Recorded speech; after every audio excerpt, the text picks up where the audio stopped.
O papo hoje no Valor Entrevista é sobre fé, religião, superação e, claro, para falar desse tema tão importante, a gente recebe com muito prazer o pastor Vilmo.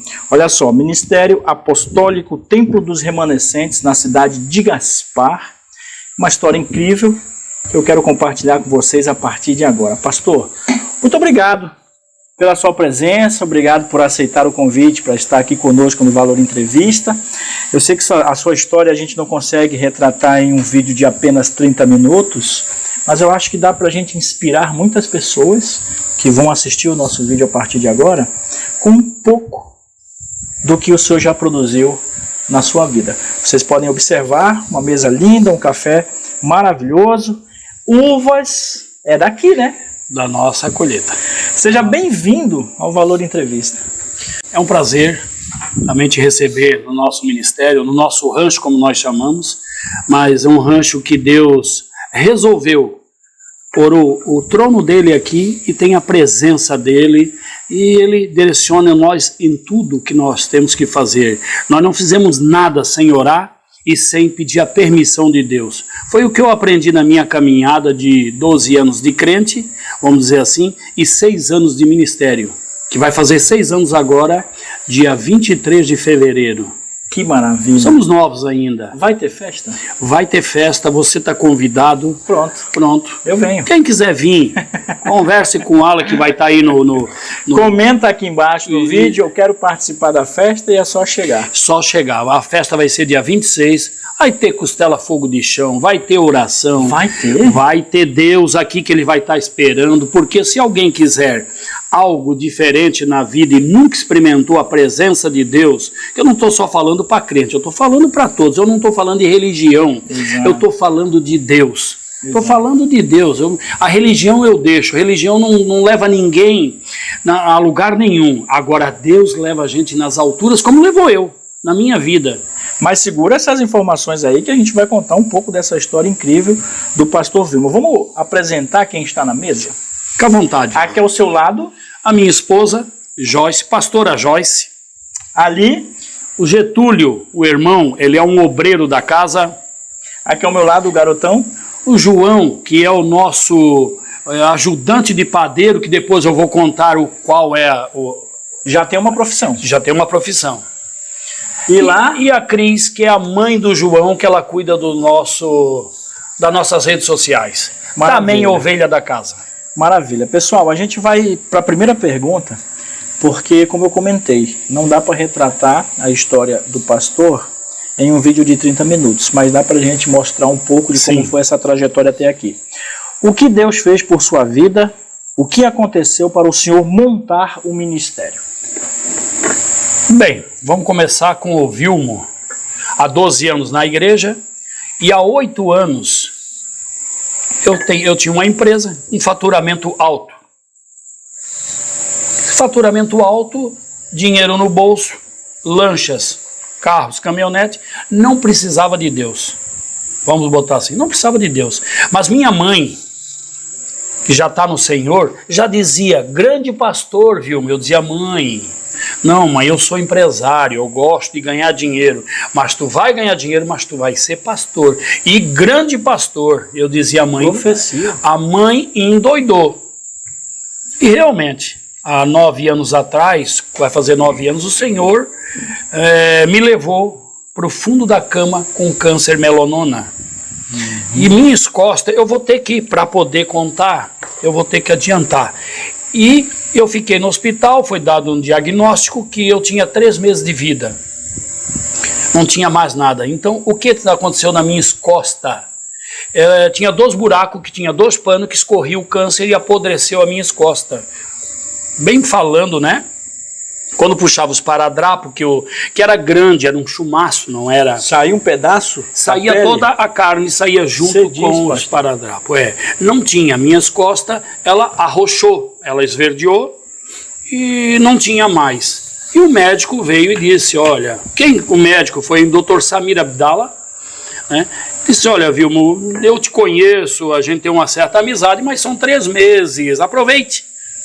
Mas desse jeito que eu disse para ele, fale e não me minta. Fala a verdade. Ele saindo, a parte da tarde, entrou 2 homens no quarto. Eu estava triste, chorando, chorava muito. Eu não estava entendendo. A empresa estava no auge. Porque eu, né? Porque eu, mas eu fui toda a vida bom. Eu ajudei todo mundo. E aí aconteceu que entrou 2 missionários, um daqueles disse, eu posso orar por vocês? Eu não tinha mais o que perder. Disse, pode orar. Não vou fechar a porta para Deus. De jeito nenhum. E ele orou ali, nos 3, que tinha 3 pessoas muito mal naquele quarto.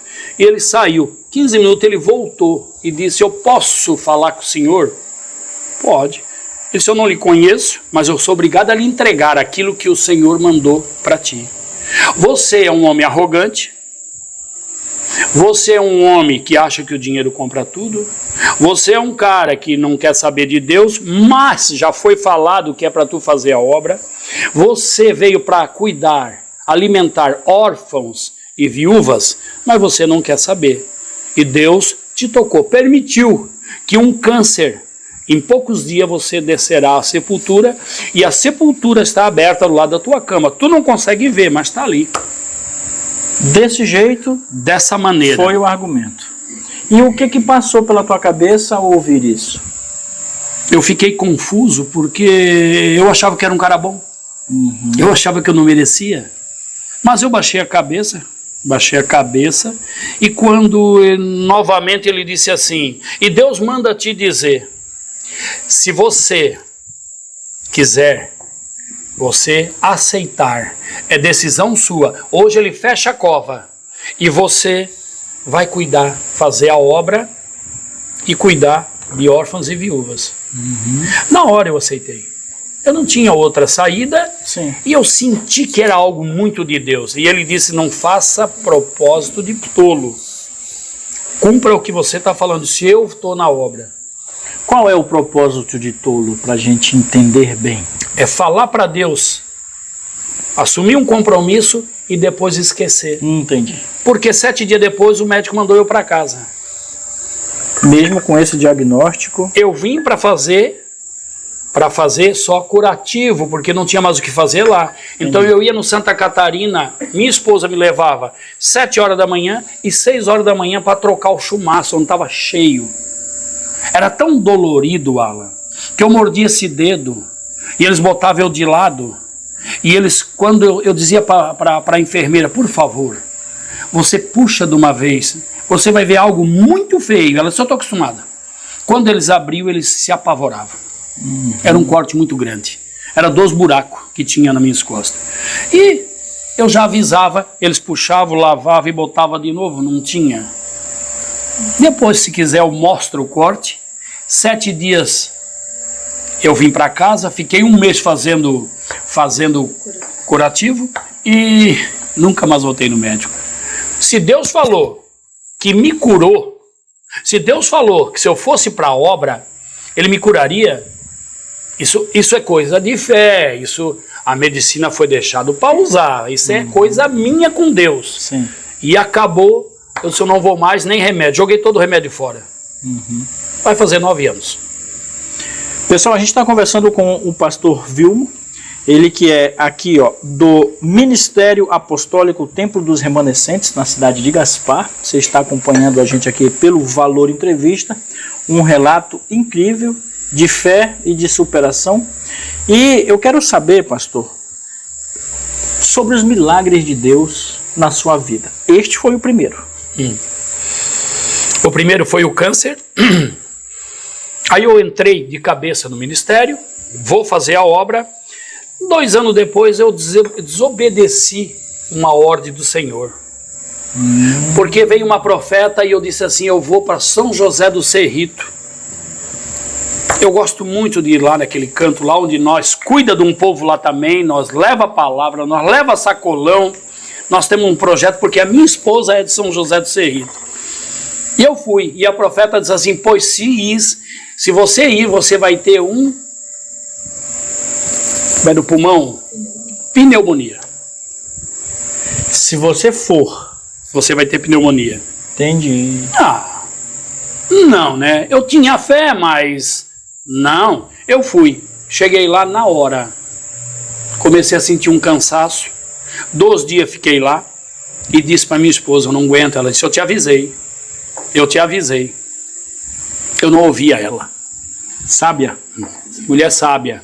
Deus me deu uma mulher sábia. Amém. E eu vim embora. Fui internado no Santa Isabel. Diagnosticado na hora. Pneumonia dupla. 2 dias depois, eu comecei a cuspir sangue. O melhor pneumologista de Blumenau é o doutor Samir Abdala. Ele foi lá e disse, mas estás com tuberculose? Estás cuspindo sangue? Vamos fazer exame. 6 dias depois ele disse, chamaram os outros médicos, eu estava com uma necrose no pulmão, tamanho de uma laranja. Tem todos, eu tenho os dois, deve estar jogado lá em casa num canto os exames. Sim. Foi terrível. Foi terrível o que aconteceu no hospital, mas o Senhor me colocou ali, porque na cama do lado eu tinha um problema muito grave, num cara. E aquele cara hoje é pastor em Blumenau. Era um propósito naquele hospital. Fiquei internado, vim embora, fui curado. Não tem mais nada. Eu pedi perdão a Deus. Senhor, nunca mais eu desobedeço uma ordem. Sim. Nunca mais, Senhor. Também foi terrível. Terceiro, eu fui fazer uma operação da vesícula. Às 4 horas da manhã. Vamos começar um pouquinho antes. Chegou uma enfermeira no meu quarto e disse, seu Vilmo, senhor, nós podemos deixar um senhor, porque ele só fez ele tem refluxo e ele tem um pontinho que ele tem que fazer ele não tem doença nenhuma, mas não tem quarto para colocar ele. Podemos colocar no seu quarto? Quarto da Unimed, quarto de primeira, vamos pedir para o seu Vilmo. Eu disse, mas claro que pode, bota ele ali. Eu tinha sido operado, eu estava tranquilo. Às 4 horas da manhã, com certeza foi milagre. Algo segurou a minha garganta e eu parei de respirar e comecei a me bater. Aquele senhor que eu deixei foi aquele cara que chamou os médicos, porque eu não tinha nem como pegar a campainha. Aquele cara que eu disse, deixa ele no meu quarto, foi aquele cara que acionou toda a equipe médica. Ele acordou e chamou todos os médicos. Te salvou. Deus botou ali, eu estava sendo provado, foi demais aquilo ali, eu achei demais. E aí eu fui entubado, reunião dos médicos, às 7 horas da manhã, tinha 5 médicos, só que eu estava inconsciente, mas eu ouvia. Um batia na minha barriga e dizia, temos que abrir o cara. O outro dizia, isso é sangue na pleura. O outro dizia, eu não sei o que é, mas tem que abrir. Às 7h30 chegou a minha esposa e disse assim, ninguém vai abrir ele, porque Deus falou para mim que não é nada. A senhora é louca? Ninguém vai botar a mão nele. Foi contra tudo aquilo que os médicos queriam, que queriam me abrir, queriam isso. Aí um mais senhorzinho disse, então vamos fazer pelo menos uma ressonância magnética nele. Aí ela disse, faça que ele não tem nada. Voltei. No outro dia tiveram que me dar alta, eu não tinha mais nada. Nós cremos sim que foi um ataque espiritual. Muito forte. Porque o propósito que tem o Ministério Tempos Remanescentes, Alan, é lindo. Quem tiver a oportunidade de vir conhecer esse rancho, Deus fez maravilha na minha vida. E fez aqui dentro para muita gente. Tem muitos testemunhos aqui, não é só o meu não. Tem cada um que é impressionante. Pastor, o senhor se considera uma pessoa iluminada? Depois de todos esses relatos, de tudo que aconteceu?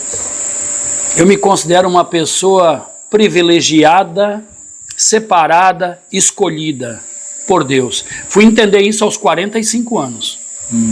Hoje o senhor tem 60 anos. 60 anos. Aos 45 o Senhor disse para mim que ia me dar uma família. Eu tenho um primeiro casamento, tenho 3 filhos. E aí eu disse, mas como que eu vou ter outra família? Como que eu vou ter outra família? Eu já estou com 45 anos. Conheci a pastora Joyce, casamos, nós temos 4 filhos. 12 anos, 10 anos, 9 anos e 6 anos. E uma família com base em Deus. Sim, abençoada. Abençoada demais. Então... É o seu maior orgulho? Olha, eu vou dizer para ti, Alan, que o maior orgulho foi me render ao Senhor. Eu entendi o propósito. E depois a minha família que Deus me botou na minha vida dizendo, aqui é a tua caminhada agora. né? Sim. Então, tantas coisas que aconteceram na minha vida. Essa barba aqui eu nunca tive, com 60 anos nunca tive barba. E há 2 anos atrás eu fazia no chuveiro a barba. Eu peguei o barbeador e fui cortar a barba. E a voz veio ao meu ouvido e disse assim: não mexa na barba. Eu disse: não, eu não estou ouvindo coisa agora, né? É de mim, porque eu nunca gostei de barba. Fui, não toque na barba. Foi 3 avisos. Estou aqui. Deus não me falou ainda o porquê da barba, né? Mas eu tenho umas ideias aí. Mas o senhor ficou bonito de barba, pastor. Ela se apaixonou mais. Ela não posso sair sozinha, ela não deixa. Aí eles me chamam de Papai Noel, de Abraão. Sim. Tudo aí me chamam. E eu fico olhando porque é muito bonito o que aconteceu na minha vida. Eu sou grato a Deus. Amém. Porque eu abri meu coração e disse: Deus, eu rasguei o véu. Não valia a pena ser aquele Vilmo. Sim. Não valia a pena ser Vilmo. E aquele Vilmo você vai conhecer no nosso segundo bloco. Pessoal, a gente está conversando com o pastor Vilmo aqui na cidade de Gaspar. Um papo sensacional. O primeiro bloco foi só um relato de tudo que aconteceu com ele. E no segundo bloco eu quero saber como era o Vilmo de antigamente. Tá bom? Para você que está aí do outro lado, muito obrigado. Deixa um like, faz um comentário. Não saia daí, já voltamos.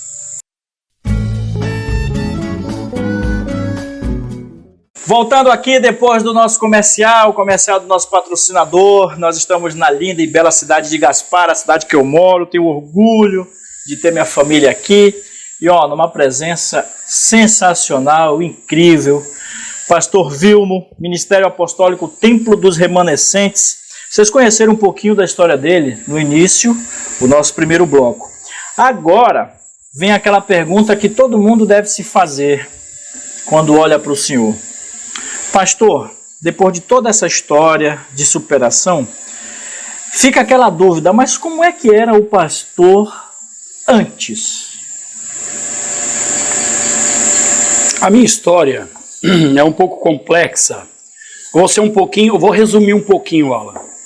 Eu nasci em Itajaí, numa casa de prostituição. Minha mãe era dona do prostíbulo.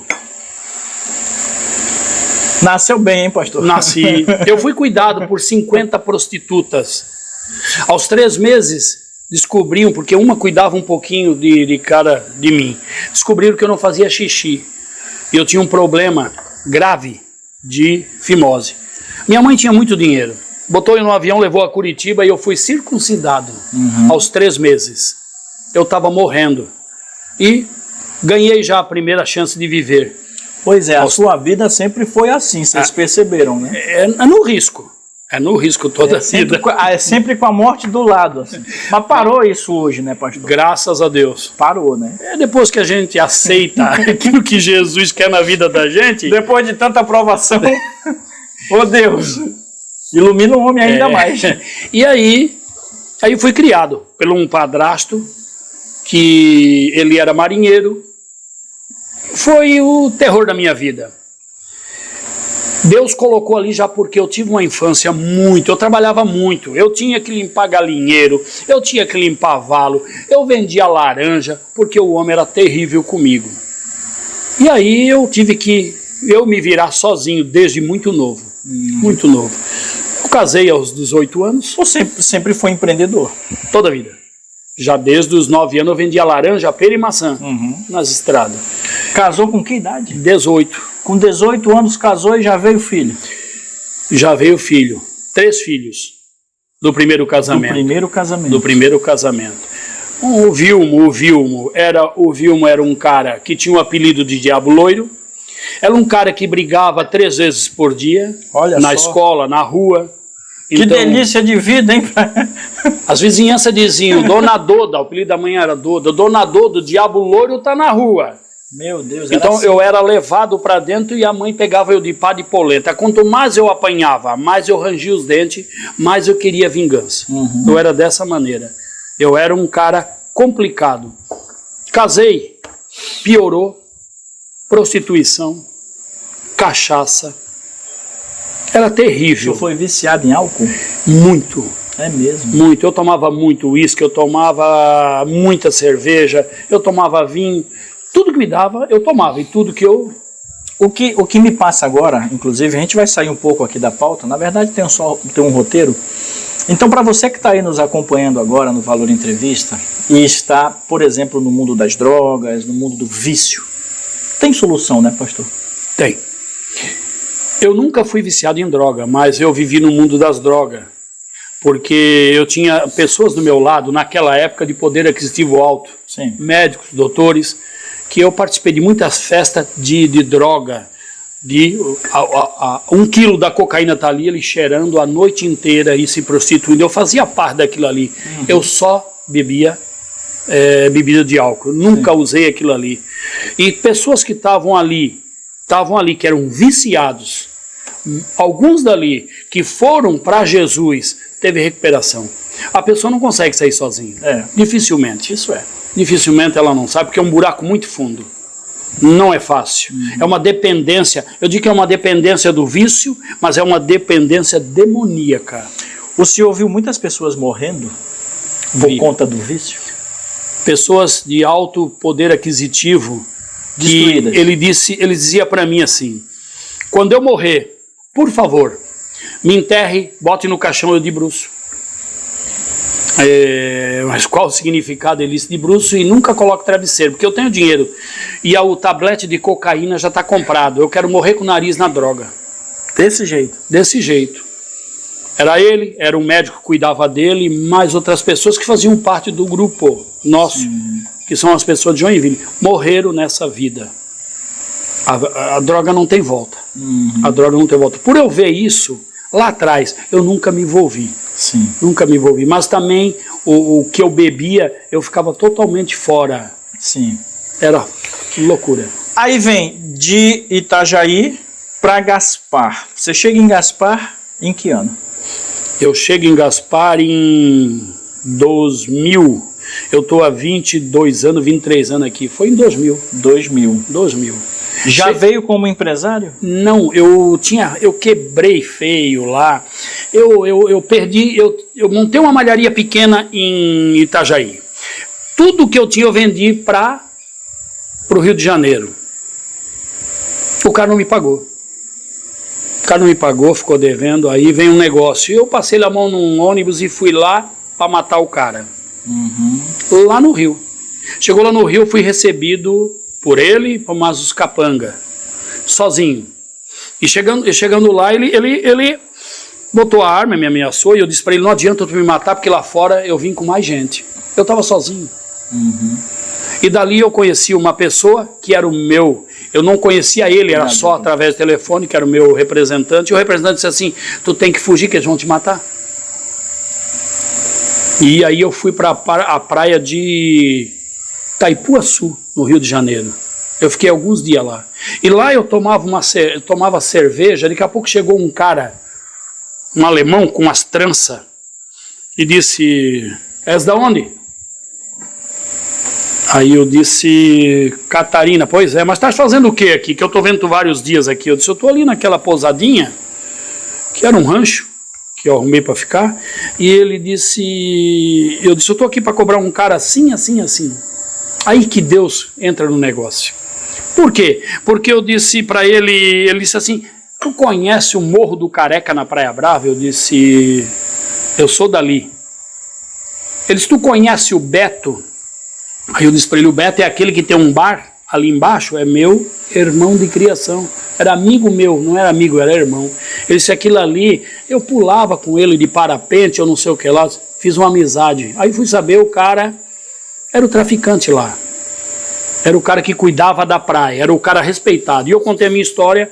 Dali em diante o cara começou a cuidar de mim, ele e a galera dele toda, e nós cobrava o cara que queria me matar. Quer dizer que o cara que queria me matar agora estava correndo risco de vida. Exato. Eu consegui cobrar alguma coisa. Sim. Aí depois eu peguei um ônibus, chegou lá e o ônibus não deu tudo errado. Aí eu virei mendigo. Por um dia.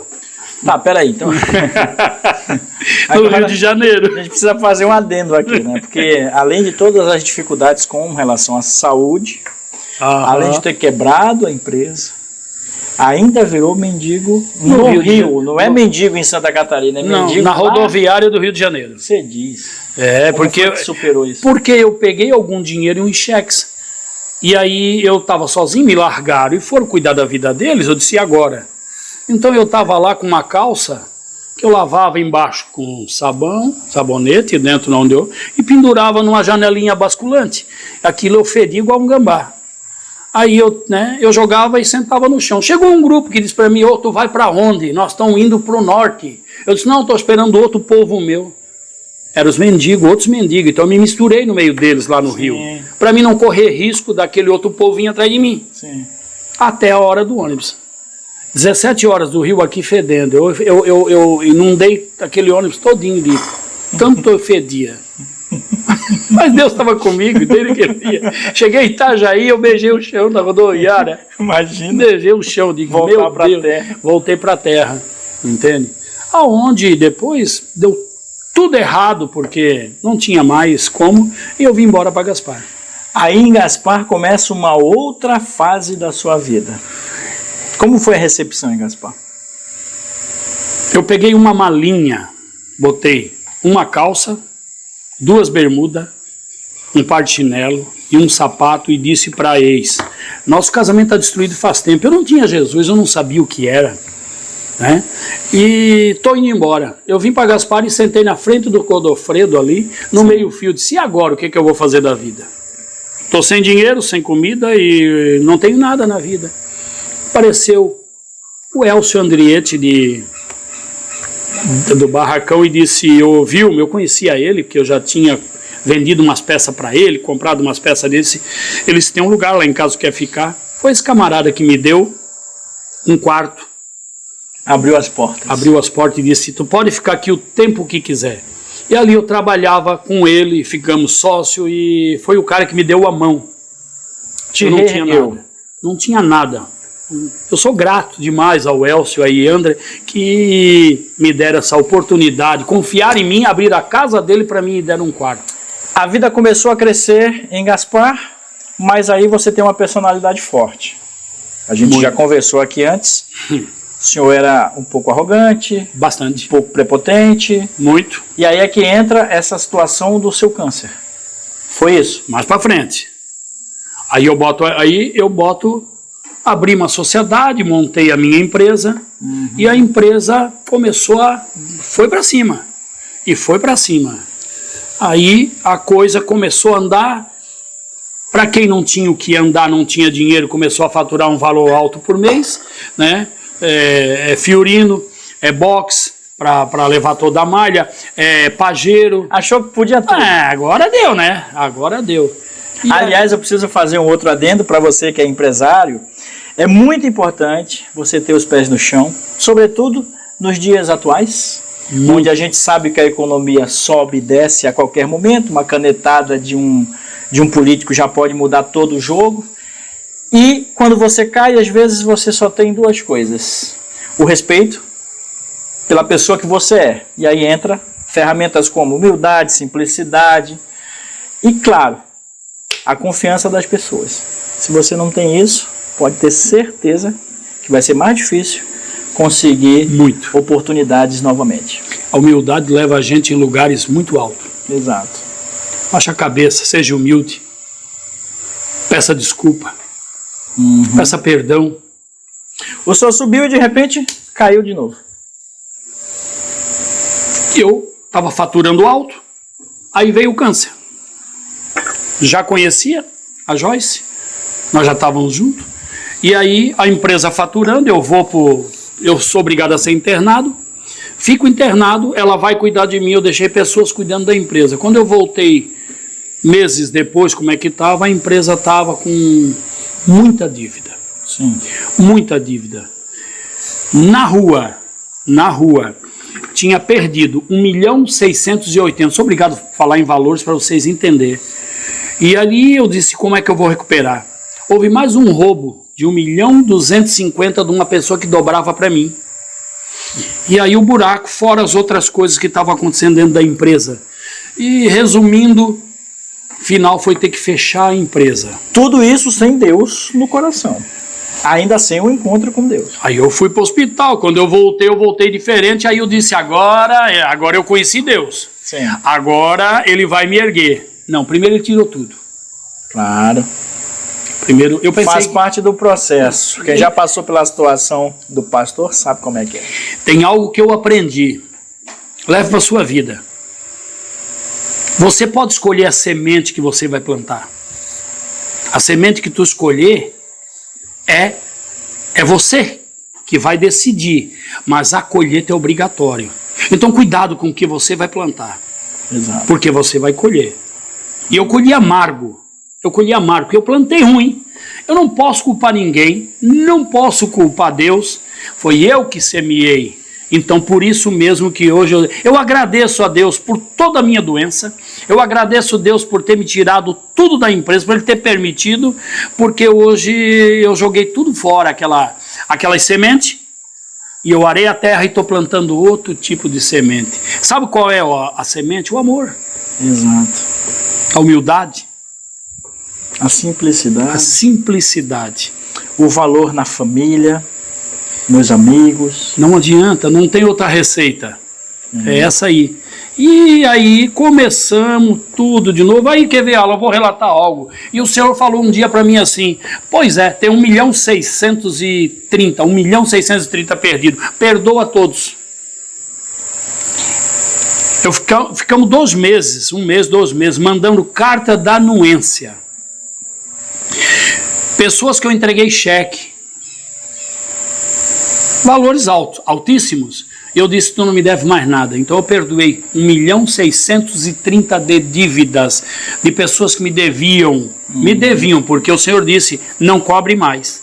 Sim. E houve um roubo de 1.250.000 de uma embalagem que voltava só o boleto para pagar e as peças iam para o Oeste Catarinense.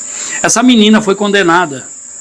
E eu fui lá e disse para ela, você não me deve mais nada, você está perdoada. E ela disse, depois que eu fiz isso, a minha vida, eu perdi tudo. Não me adiantou nada o dinheiro. Então hoje eu digo para ti, tu não me deve mais nada, tu está perdoada de tudo. E eu mandei parar todo o processo. Para. Não vai levar a nada. Ela cometeu um erro. Né? Não é eu que vou condenar ela. Ela acha que já estava pagando bem caro por isso. Imagino. E ela fez parte do processo na minha vida. Eu tenho que agradecer ela, vou dizer assim, porque aquilo ali foi uma pedra de adaptação na minha vida. Permissão de Deus, vou falar assim. Pastor, a gente vai para o nosso terceiro e último bloco, porque eu ainda quero saber sobre o Pão Vivo. Lindo, É isso? lindo projeto. Né? Eu quero saber sobre esse projeto, quero apresentar esse projeto para vocês, e eu quero também pedir para que vocês sigam o Instagram, Remanescentes, Igreja Cristã, Igreja do Reino, Deus cura, liberta, salva, transforma, Bíblia Manual da Vida. Neste momento, 351 seguidores. Então, para você que está aí no Instagram, já segue a Igreja do Pastor Vilmo. Vamos para o terceiro e último bloco? Amém. Tá gostando do papo, pastor? É isso aí. E vocês aí na mesa? Tá gostando? Estão gostando? Então, para você que está aí do outro lado, muito obrigado pela sua companhia, pela sua audiência. Deixa um like, se está faltando perguntar alguma coisa, se você conhece alguma história do pastor, comenta aqui embaixo que ele vai responder com certeza para você. Tudo. Já voltamos.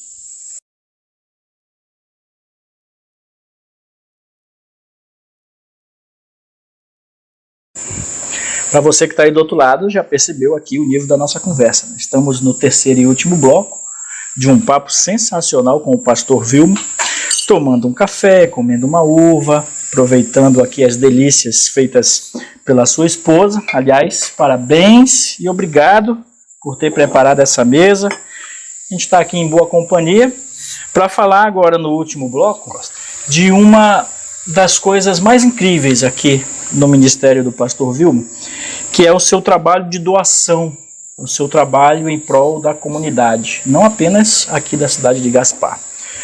E é o projeto Pão Vivo. Eu gostaria muito que o senhor comentasse agora sobre ele, porque ele influencia não apenas com o alimento, mas influencia também com oportunidades de profissões dadas às pessoas que frequentam aqui a sua igreja. Sim. O projeto Pão Vivo o Senhor colocou no meu coração faz 5 anos, 4 anos, vamos botar assim, 4, 5 anos, que eu dizia, eu vou botar uma padaria. Eu vou pôr uma padaria. Até que veio o meu coração. E o Senhor colocou no meu coração, Projeto Pão Vivo. Eu digo, meu Deus, Projeto Pão Vivo. Como é que é esse Projeto Pão Vivo? Todo aquele que não tiver pão para tomar o seu café da manhã, o Ministério Tempos Remanescente vai dar o pão. Vai sustentar as famílias com o seu pãozinho de manhã em todo o orfanato da região. E eu disse amém. Então vamos atrás da padaria. Compramos a padaria lá no sul. Fui com um caminhão. Comprei a padaria. Mandamos pintar ela toda. O Alan, depois, se quiser fazer os vídeos, as fotos. É uma padaria profissional. Conseguimos fazer... Se botar para rodar mais de 10 mil pães por dia. E agora, compramos uma padaria, construímos essa parte, botamos a padaria e nós não tinha padeiro. E agora, Senhor? O Senhor mandou a padaria, nós construímos, montamos a padaria, não temos padeiro. O Senhor mandou um padeiro do Rio Grande do Sul trabalhar na 470, que é membro da nossa igreja. Ele disse, pastor, eu sei fazer pão. Olha só. Tá resolvido. Vamos começar a fazer pão? Pensa que nós fazíamos um pão que era desse tamanhinho. Não fazer de novo, vamos, porque ele tinha perdido a prática. Sim. E aí hoje, ela vai ter a oportunidade de bater as fotos, se quiser levar também. Né? Lógico que eu quero. E hoje, toda manhã, em torno de 30 famílias, né, Cris? A Cris, ela é responsável de levar o pão a 3 orfanatos da região. Que horas? 6 horas da manhã, né? 6 horas da manhã, estou saindo daqui com pão quentinho. 6 horas da manhã, ela que leva. Esse orfanato, Alan, dizem as coordenadoras que essas crianças não tinham entusiasmo em tomar o café, porque o pão era duro, era... Seco. Pão amanhecido, seco... Se quebrava tudo. Isso. Aí hoje, quando a Cris chega... não tem o coração, move cada vez mais nosso coração. Quando chega, eles estão na mesa, ansiosos para tomar o café, porque o pão chega quentinho. Como também o povo vem buscar aqui, que tem outro rapaz que ele faz parte do projeto, ele assa o pão e entrega para as famílias. Aí tem o João, que ele faz parte de aprendiz, já sabe fazer o pão. Aí tem o André, que é o padeiro, né? E tem o Getúlio, que o Getúlio é um também dos ajudantes também, que já virou padeiro. E aquele que quiser aprender, pode vir aprender também a fazer pão, porque nós vamos ter a escola do padeiro aqui também, a escola para formar. Eu não sei o que fazer. O senhor já tinha providenciado esta fala? Isso é novidade? É exclusivo aqui para o Valor Entrevista? Já tinha falado isso? Exclusivo. É exclusivo? Exclusivo, vamos dizer. Olha só que sim, legal. Exclusivo. Eu quero. Vem aqui, conversa conosco. Tá? Que nós vamos providenciar e você vai aprender a fazer pão. O projeto Pão Vivo ele é diferenciado na nossa região, né? A gente não encontra isso. Não encontra. Não tem custo nenhum. E eu quero deixar bem relatado, nós usamos o melhor trigo. Não é porque nós damos, tem que ser o pior. Nós só compramos trigos de qualidade. Maravilha. Como é que se sustenta? O projeto é de Deus, ele sustenta. Quando é de Deus, não tem problema. Nós temos trigo à vontade. Né? Nós dependemos de doações. Tem pessoas que fazem parte. Eu quero todo mês dar um saco de trigo. Faça parte.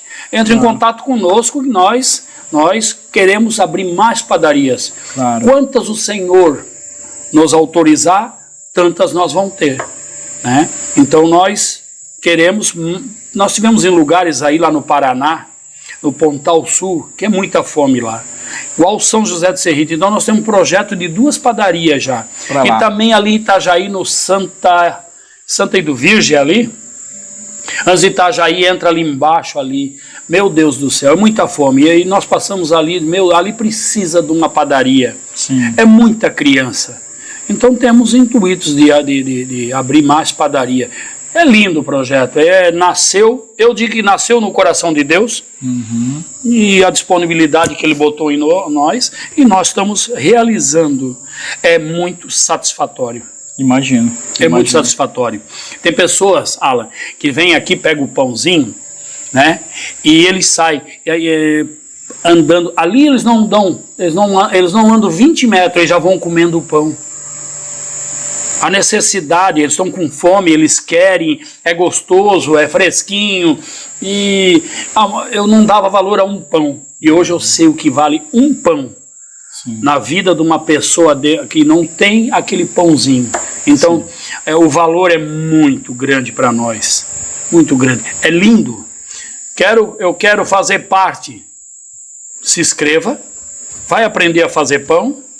Quero contribuir, eu quero dar um saco de trigo por mês. Entre em contato conosco, precisamos. Quero acompanhar como é que é. Venha nos visitar, venha visitar nossa padaria, venha ver como é que é. É um projeto lindo mesmo, de Deus. Pastor, muito obrigado pela conversa. Parabéns. Parabéns por tudo, pela superação, por todas as dificuldades. Não foram poucas, vocês viram aí nos vídeos, no nosso papo. Mas é muito importante também mencionar a obra de Deus na sua vida. Ele mudou toda a sua vida. E eu gostaria de pedir para o senhor deixar uma mensagem aos nossos seguidores. A gente tem hoje aproximadamente 11 mil pessoas, de várias regiões de Santa Catarina e de outros estados também. Então, olhando para a lente do Valor Entrevista, por favor, deixe uma mensagem. Acho que é uma das mensagens que aconteceu na minha vida. Sem Deus, tu não chega a lugar nenhum. Dinheiro eu tive muito, não resolveu meus problemas. Quando eu fiquei sem dinheiro, que eu descobri que Deus era comigo, aí eu dei importância à vida.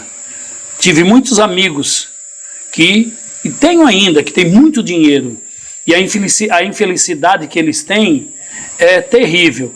Estou levando a palavra de Deus para eles, como eu digo para você também.